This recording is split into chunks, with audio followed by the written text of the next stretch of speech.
Hey, sports fans, Larry Eater here. This is your favorite program, Athletics Chat. It's number 46, but this is the epilogue. This is where I wax poetically, if you believe that I can do that. And our topics today, well, first of all, you know the drill. It's Stuart Weir in England. He's in Oxford, England, the intellectual capital of the world. I'm in Fort Atkinson, Wisconsin, the cheese capital, soon to be in San Jose, California, which is Silicon Valley, but used to be the prune capital. Okay. Um, so we try to solve most of the problems in the athletics world each week. And some we do better than others. In others, we just kind of, people go, yeah, what are these two people doing? So today we talked about the GB marathon selections. And then we talked about the IOC and political protest and the wonderful topic of shoes breaking another 2 world records. I actually just won because there was no drug testing.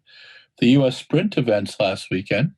And so let's go from the top. In the U.S., it's the top 3 that come across the Olympic trials and you make the team, as long as you have the qualifying marks. In the UK, they had already selected Caleb Hawkins, so it was Ben O'Connor and Chris Thompson, a.k.a. Tomo, at the ripe old age of 39, who won the trials. We will have him on Social in the Distance, and you'll be able to enjoy that shortly. On the women's side, it was Steph Davis who won, Steph Twell, who also made the team, and there was one more athlete, and I will have to include her on the next one because I've forgotten at this moment. Steph Twell, there was some controversy because Charlotte Purdue wasn't on the team, but there's always, with the selection thing, there's always arguments about who can do what. So it's a bit of a challenge. But final deep thought about Kew Gardens, a wonderful event. We hope that the Bedfords, David, Jade, and Tom get a chance to do it again. They did a fantastic job.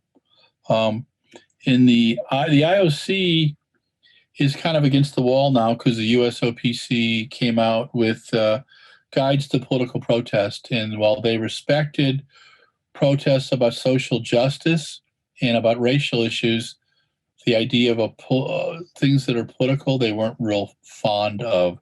And the IOC has just said, no, no, no, all verboten. And I just don't think that's going to fly.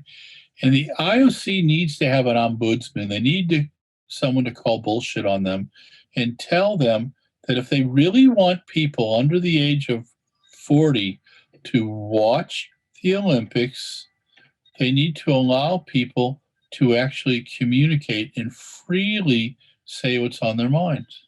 Right? 3, shoes break another world record. Yes, there was a new world record in the half marathon 104.02 with Rup Chepngetich. There was also a very fast time, but it won't be a world record. Beth Potter, 14:41. Beth was treated pretty poorly by some members of the British media. And I'm not sure if they just didn't know the protocols of social media.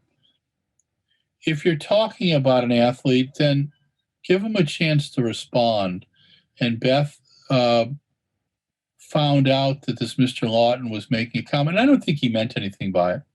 And he does follow drugs and sports and ethics and all those kinds of happy things. But the bottom line is this. These guys don't get past the new running shoes. And the new running shoes, one, need to be controlled because, yes, I think it is out of control. But there's 4 brands now that have shoes that are pretty close. Soon there's going to be 7 brands that do. Now, does that make it all equal? Not sure.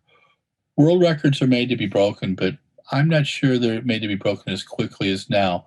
But there's several circumstances that are going on now. People have had 15 months of uninterrupted training. Some people have had 15 months of uninterrupted training without drug testing. Some people have had the frustration of not being able to compete in the Olympics last year and wanting to show their stuff. And some people have had 15 months of training without being injured, which is pretty cool for an athlete as well. But I'm going to take you back to the 1960s. I believe it was 1965 when Ron Clark ran a 28:11 on a grass track in Australia, which was then the 2011, 2015. And that same summer, he came to Turku, Finland on an artificial track and ran a 27:39 for world record until 1972. Just sidebar, the way he got that race is he had a promise to run a 3,000 against a fresh Mohammed Gamoudi and a bunch of other real studs the next night. He got his brains hammered to him. But the difference was 28:15, 28:11, 27:39. So 21 seconds plus another, let's see, 21 seconds and plus another almost 30 seconds. That's what artificial tracks did to them. Artificial tracks were even a bigger change than all these shoes. When Cheptegei broke the 5K and 10K records, he did it by a few seconds each time. And he didn't look tired at the end. That's silliness. The guy is in great shape. Do these shoes matter? Yes, they matter a lot. Do we need to control them? World Athletics has got to do a better job of controlling them, or the sport's got to get out of hand. And world records are going to happen every week, and that's just not right. There's something wrong then. So we do have to deal with it. But in social media, track and field has always had some class about talking about people and, hey, we think this performance is better than the other. Name the people, be respectful, okay? They're putting effort into it. It's not just their shoes. It's a very naive way of looking at things to think that only the shoes matter. Do the shoes matter? Yes.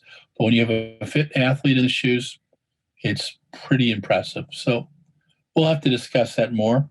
The U.S. sprints, there's some great performances last weekend, and I just got some more performances today with Shawnee Miller-Weibo going 22:03, the world leader. But here's my beef. USATF is doing some great sprint and jump meets, but there are already some really good distance meets that Jesse Williams and the Miles of Mile peeps were putting on too. I'm just curious why USATF isn't working with them. Nothing damning, not trying to have an argument, but why can't we all play well with each other? USATF has about $43 million.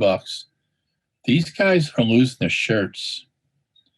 And so it's not just Paul Doyle that has really good ideas. Paul's got great ideas, but there's some interesting things here too.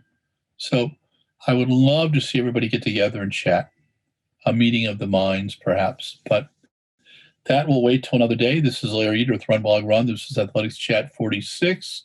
If you like us, Facebook, Instagram, Twitter. If you love us, subscribe on YouTube. Again, Athletics Chat 46.